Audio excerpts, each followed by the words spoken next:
PDS Telangana రాష్ట్ర committee ఆధ్వర్యంలో విద్యార్థి సంఘాలకు ఎన్నికలు నిర్వహించాలనేటువంటి ప్రధానమైనటువంటి డిమాండ్ తోటి ఈ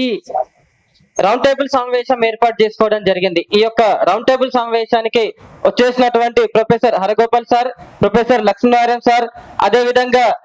అసిస్టెంట్ ఉస్మాన్ యూనివర్సిటీ అసిస్టెంట్ ప్రొఫెసర్లు ఉపేందర్ సార్, అదే విధంగా దుబ్బ రంజిత్ సార్ గారికి ప్రత్యేకంగా ధన్యవాదాలు తెలియజేస్తూ, ఏదైతే మనం విశ్వవిద్యాలయాల్లో అంటే కేంద్రీయ విశ్వవిద్యాలయాల్లో జేఎన్యు గాని ఇటు హెచ్యు గాని అనేక యూనివర్సిటీలలో ఎలక్షన్స్ నిర్వహిస్తున్నటువంటి పరిస్థితుల్లో ఏదో ఒక హింసాత్మకమైనటువంటి ఘటన జరుగుతుందని చెప్పి ఈ యొక్క ఎలక్షన్లను పూర్తిగా తెలంగాణ రాష్ట్రంలో అదే విధంగా ఏపీ ఇలాంటి యూనివర్సిటీలలో రాష్ట్ర వ్యాప్తంగా కూడా ఈ యొక్క ఎలక్షన్స్ ను రద్దు చేయడం అనేటువంటిది చాలా దారుణమైనటువంటి విషయం. ఈ యొక్క విద్యార్థులకు ఎలక్షన్స్ అనేది ఓన్లీ విశ్వవిద్యాలయాలు కాకుండా ఏదైతే మనకు ఓటు హక్కు 18 సంవత్సరాలు నిండితే విద్యార్థులు ఎవరైనా కూడా యువకులు ఓటేసేటువంటి ఈ హక్కు మనకు రాజ్యాంగం కల్పించింది. వాళ్ళు 18 సంవత్సరాల తర్వాత ఓటుతో పాటు వాళ్ళు కూడా పోటీలో నిల్చునేటువంటి అవకాశాన్ని కూడా కల్పించినటువంటి పరిస్థితి ఉంది.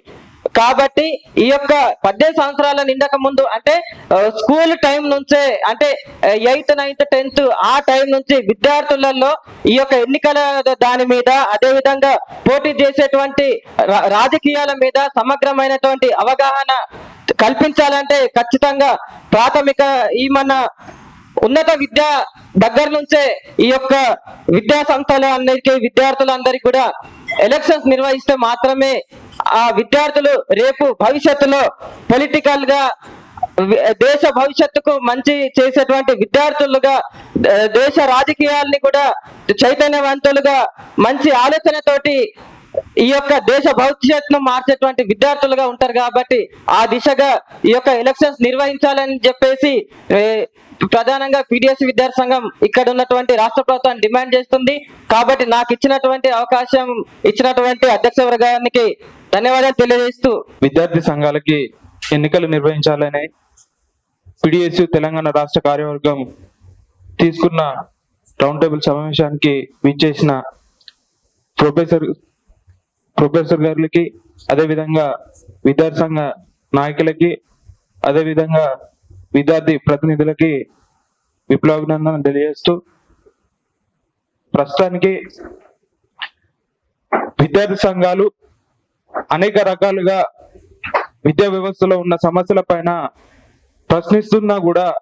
ఈ రోజు వరకు కూడా అనేక కేసులు పెడుతూ నిర్బంధానికి గురి చేస్తూ ఇవాళ విద్యార్థి సంఘాలను నిలబట్టం చేయాలన్న ఆలోచనతో ఇవాళ ప్రభుత్వాలు ఉన్నాయి. ఆ ప్రభుత్వాలు ఈరోజు ఎన్నికలు పెడితే ఆ ఎన్నికలకు సంబంధించి ఏ విధంగానైతే విద్యార్థి సంఘాలు వారి యొక్క రాజకీయాలని పట్టబయలు చేస్తారన్న ఆలోచనతోని ఈరోజు ఎన్నికలను నిర్వహించకుండా ఇలా పబ్బం గడుపుతా ఉన్నది. కాబట్టి ప్రతి యూనివర్సిటీలలో కానీ స్కూల్ స్థాయి నుంచి కూడా ఎన్నికలు నిర్వహిస్తే రేపటి భవిష్యత్తులలో విద్యార్థులు నాయకులుగా ఎదిగి రేపటి సమాజానికి వాళ్ళ యొక్క విప్లవ భావజాలని కానీ అదే విధంగా విప్లవ దృక్పథాలని కానీ పంచే విధంగా ఉంటదనేసి చెప్తూ ఈ అవకాశం ఇచ్చిన అధ్యక్ష వర్గానికి విప్లవాభినందనలు తెలియజేస్తూ ముగిస్తాం.